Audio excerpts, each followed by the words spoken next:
السلام علیکم ورحمۃ اللہ وبرکاتہ۔ میرے دوستوں اور عزیز نوجوان بھائیوں، آئیے آج جانتے ہیں اعتکاف کے حوالے سے 3 مسئلے۔ اور یہ مسئلے جو ہیں 3 مسئلے جو میں بتانے والا ہوں، یہ خواتین کے حوالے سے ہیں۔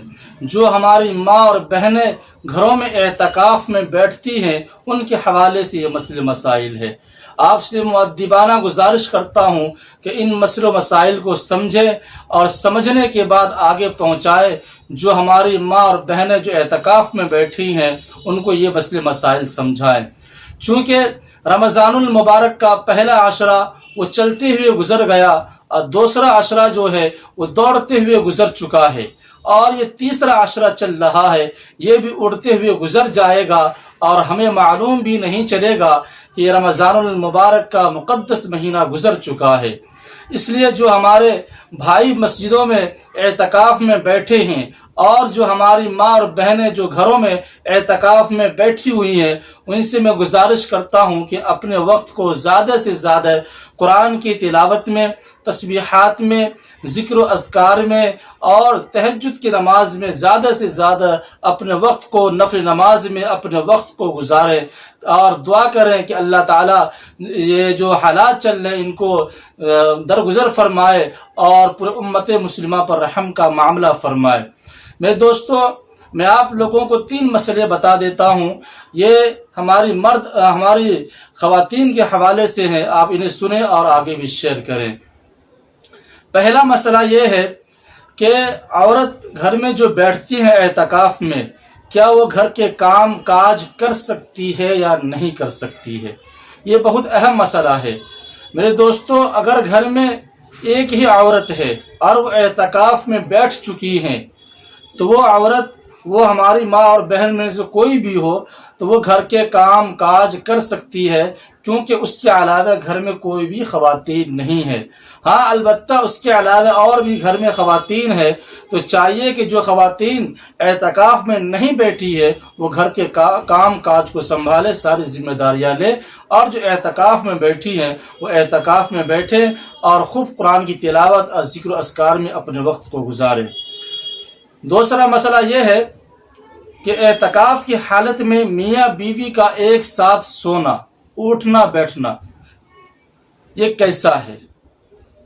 میرے دوستوں اور بھائیوں، میاں بیوی کا ایک ساتھ اٹھنا بیٹھنا، سونا، بوس و کنار کرنا، لپٹنا چپٹنا، یہ ساری چیزیں جو ہے اعتکاف کی حالت میں اگر کوئی شخص کرتا ہے تو ایسا کرنا سخت مکروہ ہے۔ اور مکروہ کا مطلب ہوتا ہے کہ جو اجر آپ کو اعتکاف کی حالت میں ملنے والا ہے، جو اجر ملتا ہے وہ کم ہو جاتا ہے۔ مکروہ کا مطلب یہ ہے۔ تو اعتکاف کی حالت میں ایسے کام نہ کریں۔ اور اگر کوئی شخص اعتکاف کی حالت میں بیوی سے ہم بستری کر لیتا ہے، جماع کرتا ہے، تو پھر اعتکاف ٹوٹ ہی جاتا ہے، اعتکاف باقی نہیں رہتا ہے، وہ اعتکاف سے نکل چکی ہیں۔ ہاں، اگر بوس و کنار کیا یا پھر لپٹنا چپٹنا یا ایسے مذاق کر لیا تو ایسا کرنا مکروہ ہے، اس میں اعتکاف سے نہیں نکلے گا۔ تو ہمارے جو بھائی ہیں ان سے گزارش ہے کہ اگر آپ کے گھر میں عورت یا آپ کی بیوی گھر میں اعتکاف میں بیٹھی ہیں تو اس سے دور رہیں۔ اگر کوئی کام ہے، کوئی باتیں معلوم کرنی ہے تو جائے، معلوم کر کے پھر واپس فوراً آ جائے۔